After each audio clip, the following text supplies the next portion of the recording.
नमस्कार दोस्तों। क्या आपने कभी ऐसी ध्वनि सुनी है जो आपके कानों से नहीं बल्कि आपकी आत्मा से सुनाई देती हो? एक ऐसी गूंज जो बाहर की दुनिया में मौजूद नहीं, जिसे किसी वाद्य यंत्र ने नहीं बजाया, किसी ने उच्चारित नहीं किया, फिर भी जो भीतर लगातार झंकारती रहती है। यही रहस्य है अनहद नाद का। अनहद का अर्थ है जिसका कोई अंत नहीं, और नाद का अर्थ ध्वनि, यानी वो ध्वनि जो अनंत है, जिसका कोई आरंभ नहीं, कोई अंत नहीं। बाहर की सारी ध्वनियां किसी न किसी स्रोत से जन्म लेती हैं और फिर समाप्त हो जाती हैं, पर ये ध्वनि, ये तो सनातन है, हमेशा से है, हमेशा रहेगी। ये बाहरी कानों से नहीं सुनी जा सकती। इसे सुनने के लिए मन को मौन करना पड़ता है और आत्मा की गहराई में उतरना पड़ता है। हम अपने जीवन में कितनी ही आवाजें सुनते हैं। हवा की सरसराहट, पक्षियों का चहचहाना, नदी का कलकल बहना, किसी का बोलना या मशीनों का शोर। ये सब बाहरी जगत से आती हैं। पर जब बाहर का शोर शांत होता है, जब आप पूर्ण मौन में बैठते हैं, तब भी कुछ न कुछ भीतर गूंजता है। वो ना कोई शारीरिक ध्वनि है, न किसी साधन से उत्पन्न हुई तरंग। वो तो आपके अस्तित्व की गहराई से उठती हुई एक लय है। ऋषियों ने इसी को अनहद नाद कहा। वेदों और उपनिषदों में इसे परम सत्य का द्वार बताया गया है। कबीर ने सरल शब्दों में कहा, अनहद नाद बाजे घर भीतर। उनका घर कोई ईंट पत्थर का मकान नहीं था, वह शरीर स्वयं एक मंदिर था, जहां ये नाद निरंतर गूंजता रहता है। कबीर का ये संकेत हमें भीतर की ओर बुलाता है। वे कहते हैं, बाहर के कोलाहल में मत खो जाओ, क्योंकि भीतर ही वो दिव्य संगीत बज रहा है। गुरु नानक देव ने भी इस नाद को गहराई से अनुभव किया। उनके लिए ये केवल कोई रहस्यमय ध्वनि नहीं, बल्कि ईश्वर की जीवंत उपस्थिति थी। वे कहते हैं, ये वही पंच शब्द की धुन है जो गहन साधना के समय प्रकट होती है। जब साधक का मन शांत हो जाता है, जब भीतर कोई लहर नहीं उठती, तब वही अनहद नाद सुनाई देता है। बाहरी धुनियां सीमित है, वे कारण से उत्पन्न होती हैं और लुप्त हो जाती हैं, पर ये नाद अकारण है, अनंत है। ये तो स्वयं अस्तित्व की धड़कन है। जैसे समुद्र की गहराई में एक अनवरत गूंज होती है, वैसे ही चेतना की गहराई में ये नाद धड़कता रहता है। मनुष्य ने हमेशा ध्वनि के रहस्य को समझने की कोशिश की है। जब संगीतकार गहराई से गाता है, तो श्रोता के भीतर एक तृप्ति, एक कंपन जागता है, पर वो भी बाहरी स्वर है। असली संगीत तो वो है जो किसी यंत्र से नहीं, बल्कि आत्मा से उठता है। इसे सुनने के लिए बाहर नहीं, भीतर जाना पड़ता है। यही कारण है कि ऋषियों ने ध्यान को इसका मार्ग बताया। जब तक मन शांत नहीं होता, ये नाद सुना ही नहीं जा सकता। हम दिन भर बाहरी शोर से घिरे रहते हैं। लोगों की आवाजें, गाड़ियों का शोर, विचारों का शोर, चिंता की गूंज। इस निरंतर हलचल में भीतर की आवाज दब जाती है। हम सोचते हैं कि मौन का अर्थ है आवाज का ना होना, परंतु सत्य ये है, मौन के भीतर भी एक ध्वनि है, और वही है अनहद नाद।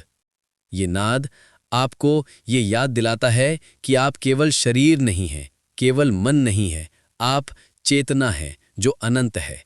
अनहद नाद सबके भीतर है, पर हर कोई इसे नहीं सुन पाता। इसे सुनने के लिए कान नहीं, बल्कि सजगता चाहिए।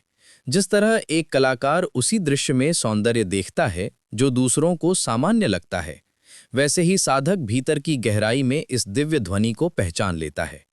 कभी ध्यान में बैठे हुए लोगों ने कहा, उन्हें भीतर घंटियों जैसी या वीणा या शंख जैसी आवाज सुनाई दी। ये सब उसी नाद की झलकियां हैं। ये किसी रूप में सीमित नहीं, ये असीम है। जितनी गहराई में साधक उतरता है, यह नाद उतना ही स्पष्ट होता जाता है। वेदों में इसी अनुभव को ओम के रूप में अभिव्यक्त किया गया। ओम कोई मात्र अक्षर नहीं, यह उसी अनहद नाद का प्रतीक है जिसे शब्दों में बांधने का प्रयास किया गया है। संतों ने कहा, सत्य बाहर नहीं, भीतर है, और भीतर जाने का सबसे सरल मार्ग यही है, नादयोग, अनहद नाद का श्रवण। जब इसे अनुभव किया जाता है, तो साधक समझ जाता है कि वह अकेला नहीं है, उसके भीतर पूरा ब्रह्मांड गूंज रहा है। कल्पना कीजिए, आप एक अंधेरी गुफा में शांत बैठे हैं। बाहर कोई आवाज नहीं। धीरे धीरे भीतर से एक सूक्ष्म कंपन महसूस होता है, एक धारा जो स्थिर भी है और गतिमान भी। यही अनुभव अनहद नाद का द्वार खोल देता है। ये केवल दर्शन या कथा नहीं, यह एक जीवंत अनुभव है जिसे हर व्यक्ति पा सकता है यदि वह मौन में उतरने की कला सीख ले। विज्ञान कहता है यह ब्रह्मांड ऊर्जा और कंपन से बना है। हर परमाणु, हर आकाश गंगा तरंगों से भरी है। पदार्थ कोई ठोस वस्तु नहीं, बल्कि गति और स्पंदन का संगम है। संतों ने इसी सत्य को हजारों वर्ष पहले अनहद नाद के रूप में जाना था। भौतिक विज्ञान आज कहता है हमारे कान केवल सीमित आवृत्तियों को सुन सकते हैं, पर उससे परे भी असंख्य तरंगे हैं जो अस्तित्व में हैं और हमें प्रभावित करती हैं। इसी तरह ये नाद भी वास्तविक है, बस इसे चेतना से सुना जाता है। ओशो ने कहा था, जब मन स्थिर होता है तो भीतर एक सूक्ष्म ध्वनि उठती है। यह ध्वनि सदा से थी, पर विचारों का शोर इसे ढक देता है। ये हमारे अस्तित्व की धड़कन है। जैसे हृदय शरीर को जीवित रखता है, वैसे ही ये नाद चेतना को जीवित रखता है। विज्ञान और अध्यात्म दोनों एक ही सत्य की ओर संकेत करते हैं। विज्ञान इसे तरंगों में खोजता है, साधक इसे ध्यान में अनुभव करता है। जब भीतर की तरंगे संतुलित होती हैं, जब मन निर्मल हो जाता है, तब यह नाद स्वयं प्रकट होता है। यह कोई अलौकिक घटना नहीं, बल्कि चेतना के स्वाभाविक स्वरूप का दर्शन है। जापानी वैज्ञानिक मसारू इमोटो के प्रयोग बताते हैं, ध्वनि पानी की संरचना बदल देती है।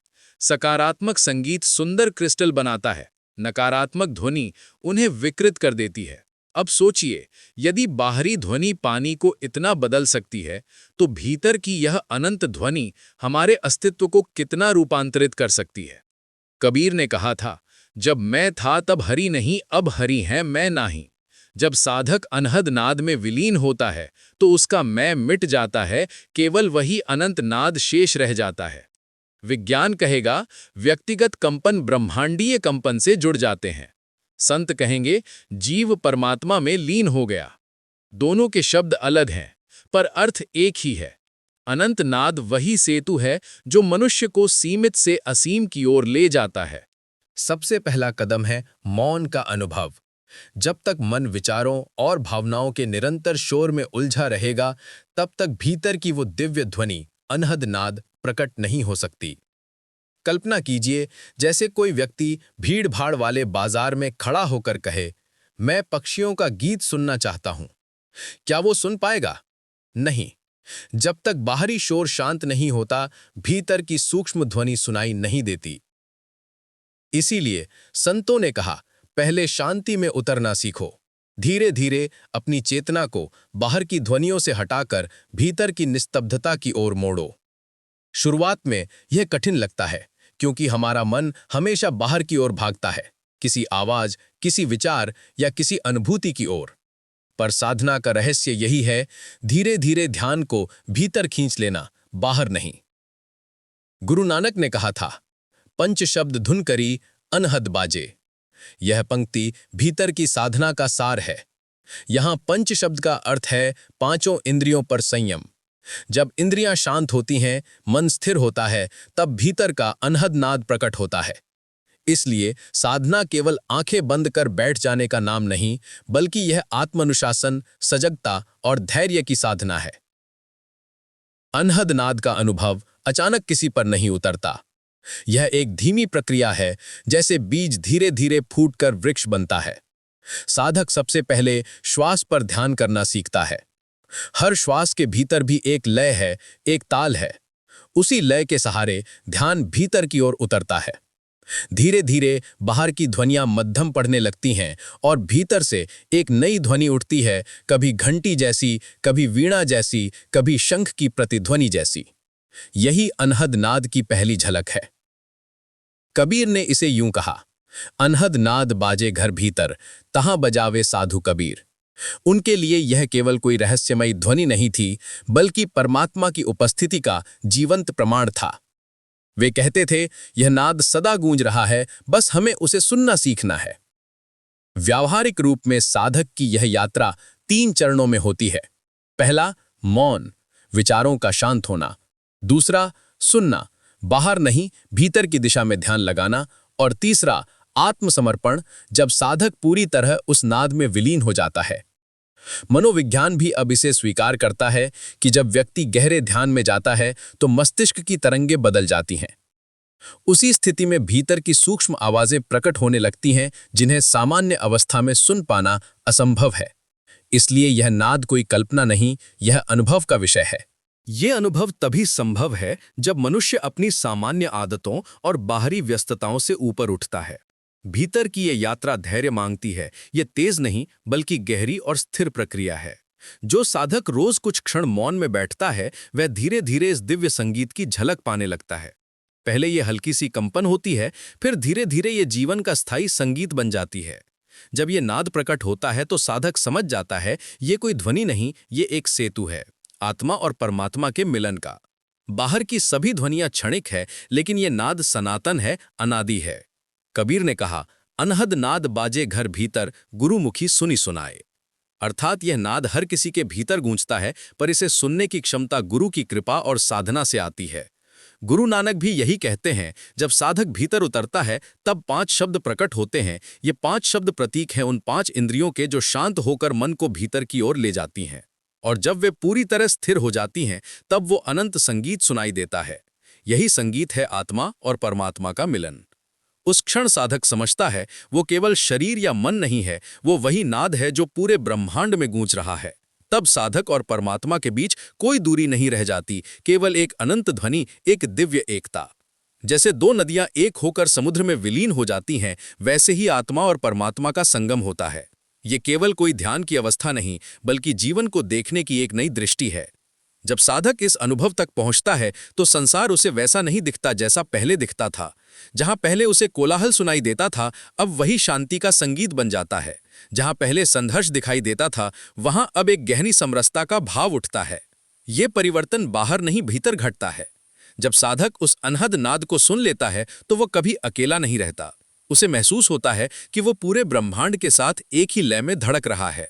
उसके भीतर वही दिव्य ध्वनि गूंज रही होती है जो सृष्टि की मूल स्पंदन है।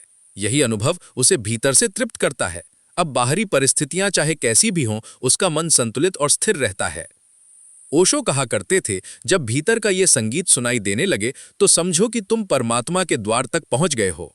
अब बस एक अंतिम कदम बाकी है और वो है पूर्ण समर्पण। जब साधक उस नाद में पूरी तरह विलीन हो जाता है तो अब मैं मिट जाता है, अब केवल वो ध्वनि शेष रहती है, वही ब्रह्म की अनंत गूंज। यही मिलन है, यही मुक्ति। यदि इसे विज्ञान की दृष्टि से देखें तो ये उस स्थिति जैसा है जहां एक सूक्ष्म तरंग महासागर की विशाल लहर में समा जाती है। साधक की चेतना अब ब्रह्मांडीय चेतना में विलीन हो जाती है। यह अनुभव शब्दों में नहीं बांधा जा सकता, ये केवल अनुभूति से जाना जा सकता है। जो साधक इस नाद को सुन लेता है उसके जीवन में अद्भुत परिवर्तन आते हैं। उसका व्यवहार, उसकी दृष्टि, उसकी प्रतिक्रिया, सब कुछ रूपांतरित हो जाता है। अब वो जीवन की छोटी छोटी बातों में उलझता नहीं। उसे ये बोध हो जाता है कि ये संसार केवल क्षणिक घटनाओं का समूह नहीं, बल्कि उसके पीछे एक सनातन प्रवाह है, चेतना का प्रवाह। कबीर ने इस रहस्य को सरल शब्दों में कहा था, सुनता है सोई जो अंतर्मुखी होई। अर्थात जो भीतर की ओर मुड़ता है वही उस नाद को सुन सकता है। ये यात्रा बाहर नहीं भीतर की है और इस यात्रा में गुरु का मार्गदर्शन अत्यंत आवश्यक है। गुरु वही है जो साधक की चेतना को भीतर की दिशा में मोड़ देता है, उसे उस सूक्ष्म ध्वनि की ओर जागृत करता है। आज की भागदौड़ भरी दुनिया में जहां हर व्यक्ति बाहर की सफलता, धन और मान्यता के पीछे भाग रहा है, वहां ये नाद हमें भीतर की ओर बुलाता है। यह हमें याद दिलाता है कि असली खजाना हमारे भीतर है। यदि हम कुछ पल मौन में बैठें, सजग होकर अपने भीतर झांकें, तो ये अनंत संगीत हमें भी सुनाई देने लगता है। ये कोई कठिन साधना नहीं, बल्कि सजगता की एक सरल कला है। अनहद नाद हमें बताता है कि परमात्मा कहीं बाहर नहीं, वो हमारे भीतर है और उसकी सबसे सुंदर अभिव्यक्ति यही अनंत ध्वनि है। जब यह अनुभव होता है तो हमें समझ आता है कि परमात्मा कोई दूर स्थित सत्ता नहीं, बल्कि वही स्पंदन है जो हर जीव के भीतर गूंजता है। और जब भी बोध जागृत होता है तब साधक के भीतर करुणा का एक अथाह स्रोत खुल जाता है। वो अनुभव करता है कि हर जीव में वही नाद, वही चेतना बह रही है। तब किसी में भेद कैसे रह सकता है? यही कारण है कि संतों ने हमेशा प्रेम, करुणा और एकता की शिक्षा दी। अंततः अनहद नाद हमें ये सिखाता है कि जीवन केवल सुख दुख का खेल नहीं है। ये उस शाश्वत संगीत को पहचानने की यात्रा है जो हर क्षण हमारे भीतर धड़क रहा है। यही वो क्षण है जब आत्मा परमात्मा से मिलती है, जब सीमित अनंत में विलीन हो जाता है। जब साधक ये अनुभव कर लेता है तो वो जान लेता है यही जीवन का अंतिम सत्य है, यही मुक्ति है। तो जब भी तुम्हें जीवन का शोर थकाने लगे, कुछ पल मौन में बैठो, अपनी सांसों को सुनो और उस नाद की ओर ध्यान दो जो तुम्हारे भीतर गूंज रहा है। धीरे धीरे वही नाद तुम्हारा संगीत बन जाएगा और तब तुम जानोगे कि तुम अकेले नहीं हो, बल्कि संपूर्ण ब्रह्मांड तुम्हारे भीतर गूंज रहा है। धन्यवाद।